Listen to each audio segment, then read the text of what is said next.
तो स्टूडेंट्स, इससे पहले का हम लास्ट वीडियो में पढ़ चुके हैं और आज जो हमारा टॉपिक है वो है equality in Indian democracy. The Indian constitution recognizes every person as equal. जो हमारा भारतीय संविधान है वो हर व्यक्ति को समान मानता है। इसका मतलब क्या है?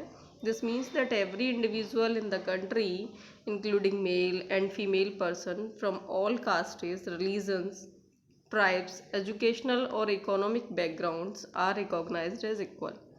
इसका सीधा सा मतलब ये है कि हर व्यक्ति जो देश में रहता है उसमें चाहे मेल इंक्लूड है, फीमेल भी है, सभी कास्ट के लोग, सभी धर्मों के लोग, सभी ट्राइब्स जिनका एजुकेशनल या इकोनॉमिक बैकग्राउंड अलग अलग है, वो सभी लोग अगर देखा जाए तो सम्मिलित रूप से समान रूप से पहचाने जाते हैं हमारे संविधान के अनुसार। And this is not the say that inequality cases to exist. लेकिन इसका मतलब ये नहीं है कि इनइक्वालिटी बिल्कुल मतलब ख़त्म हो गई है, but at least in democratic India. लेकिन जो सबसे अच्छी चीज़ है कि जो डेमोक्रेटिक इंडिया है उसके अंदर जो प्रिंसिपल्स हैं उसके अकॉर्डिंग हर व्यक्ति को समान रूप से देखा जाने लगा है।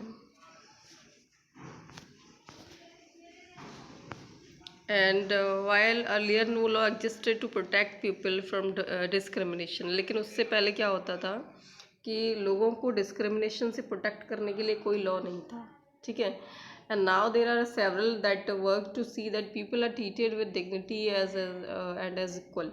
लेकिन अभी जो कानून बने हुए हैं कॉन्स्टिट्यूशन में, उससे ये है कि सभी लोगों को समान रूप से डिग्निटी, सम्मान दिया जाता है और सबको एक तरीके से चाहे वो किसी भी कास्ट और किसी भी चीज़ से मतलब अलग बैकग्राउंड से रिलेटेड है, बट डजेंट मैटर, सभी को समान अधिकार दिए गए हैं।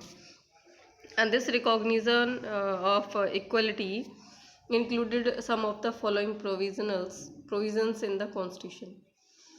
कुछ चीज़ें हैं यहाँ पर, देखो। First, that every person is equal before the law. सबसे पहली बात है कि हर व्यक्ति कानून के लिए समान है, या हर व्यक्ति के लिए कानून पूर्ण रूप से समान है। इसका मतलब ये है कि एवरी पर्सन, इसका मतलब क्या है कि प्रेसिडेंट से लेकर के, यानी देश के राष्ट्रपति से लेकर के और कांता तक, जो कि क्या है, डोमेस्टिक वर्कर है। यानी कि देश के राष्ट्रपति से लेकर के कांता, जो कि एक डोमेस्टिक वर्कर है, सभी लोगों के लिए कानून कैसा है, समान है। सबको एक जैसा कानून फॉलो करना पड़ेगा। सेकंड चीज़ क्या है कि no person can be discriminated against on the basis of their religion, race, caste, places of worth and whether they are female और मेल।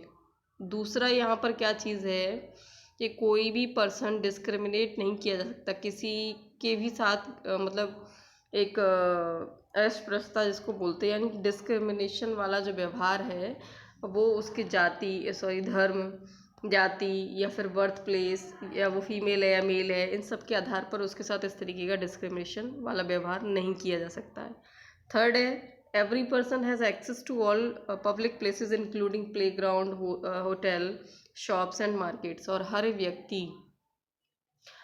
हर व्यक्ति पब्लिक प्लेसेस पर जा सकता है। वो प्लेग्राउंड हैं, होटल हैं, शॉप्स हैं, मार्केट हैं, सब जगह सब लोग जा सकते हैं।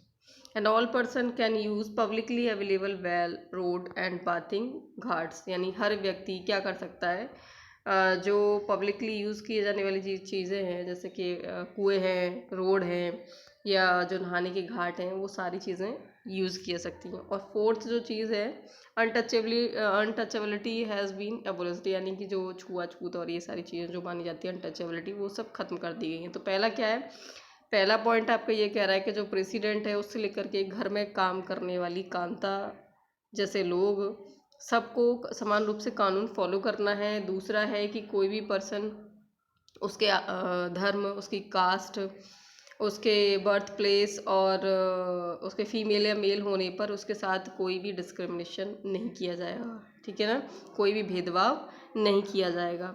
एंड थर्ड है कि कोई भी पर्सन पब्लिक प्लेसेस पर इन चीज़ें जो पब्लिकली यूज़ की जा रही हैं, चाहे वो होटल हो, शॉप हो, मार्केट है, या फिर कुएँ हैं, वहाँ से पानी लाना, ये सब चीज़ें सभी लोग यूज़ कर सकते हैं। और फोर्थ है कि अनटचेबिलिटी, भेदभाव को पूरी तरीके से यहाँ पर ख़त्म किया गया है।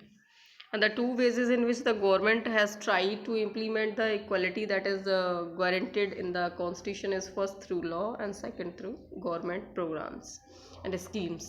दो तरीके से गवर्नमेंट क्या करती है, इस इक्वलिटी के प्रोग्राम को इम्प्लीमेंट करती है.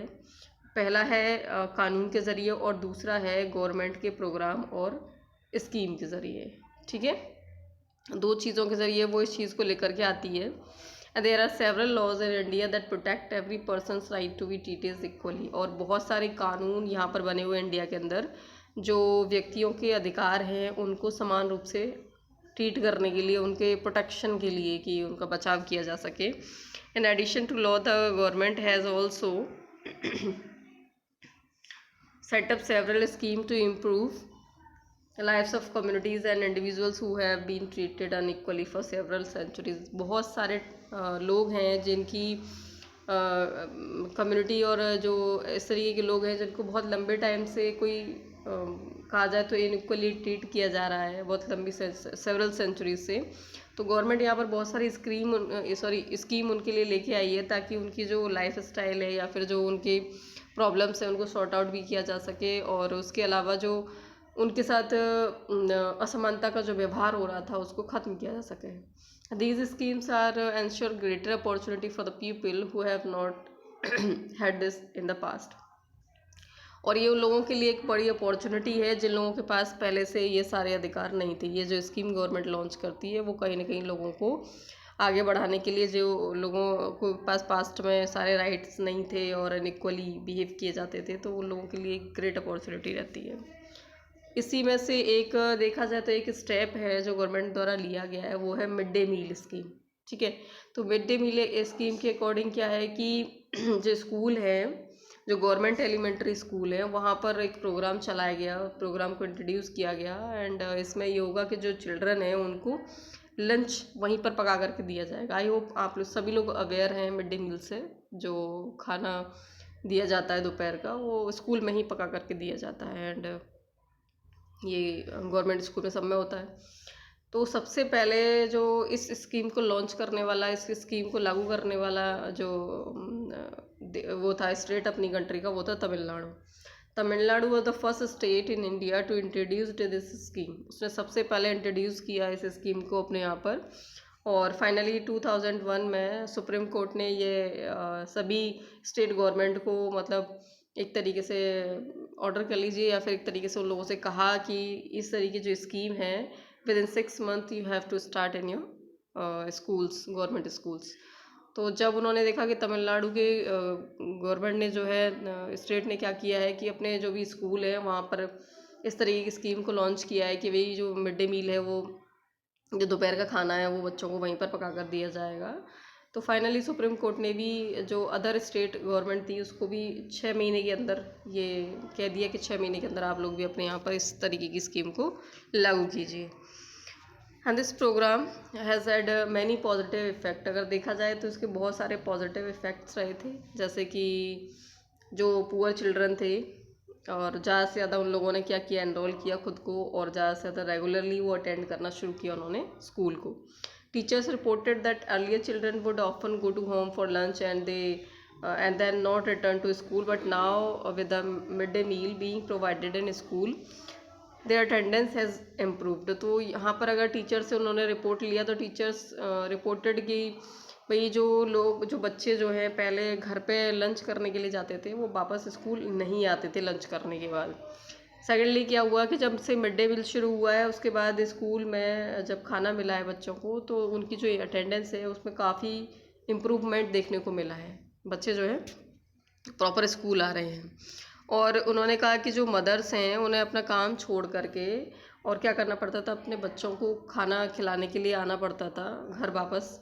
तो अब ये सब नहीं हो रहा है इस प्रोग्राम की हेल्प से. जो कास्ट प्रेजुडाइस है, यानी कि जो जातिवाद एक तरीके से कहा जाए तो वो कहीं ना कहीं कम हो रहा है. बिकॉज लोअर और अपर कास्ट के चिल्ड्रन हैं, यानी कि जो अपने आप को हाई कास्ट का मानते हैं या अपने आप को लो कास्ट का मानते हैं, तो वो सब लोग मिल कर के साथ में खाना खाते हैं स्कूल में. तो कहीं ना कहीं ये भी एक पॉजिटिव इफेक्ट है कि वहाँ पर कास्ट को लेकर के लोगों के मन से या बच्चों के मन से उस वहम को निकाला जा रहा है. एंड जो दलित महिलाएं हैं, कई स्कूल ऐसे हैं जहाँ पर दलित महिलाओं को ही रखा जा रहा है किसके लिए, खाना पकाने के लिए। The mid day meal program also help reduce to hunger poor student who often come to school and can not concentrate because of their stomach are empty. तो मिड डे मील जो प्रोग्राम है वो कहीं ना कहीं जो इस चीज़ को रिड्यूस कर रहा है कि गरीब जो बच्चे होते थे वो भूखे होते थे और स्कूल भी आते थे लेकिन अपना कॉन्सेंट्रेट स्टडी पर नहीं कर पा रहे थे, बिकॉज भूखे भजन न होए गोपाल, है ना। तो इस तरीके से जब वो भूखे होते थे तो वो प्रॉपरली अपना कॉन्सेंट्रेट पढ़ाई पर नहीं कर पा रहे थे। तो इसकी वजह से क्या होता था कि जब बच्चों की कंसंट्रेट नहीं है तो वो पढ़ेंगे नहीं और कम से कम स्कूल आएंगे। तो यहाँ पर जो अब खाली स्टमक थे वो फाइनली भरे जा रहे हैं, यानी कि जो लंच है वो बच्चों को मिल रहा है प्रॉपरली, तो वो अपने आप को एनरोल भी कर रहे हैं और स्टडी भी कर रहे हैं। तो यहाँ पर इस तरीके की स्कीम गवर्नमेंट लाती है ताकि लोगों के दिमाग से जो असमानता वाली जो चीज़ है उसको निकाला जा सके। इसके आगे का जो टॉपिक है उसे हम नेक्स्ट वीडियो में कवर करेंगे। ओके।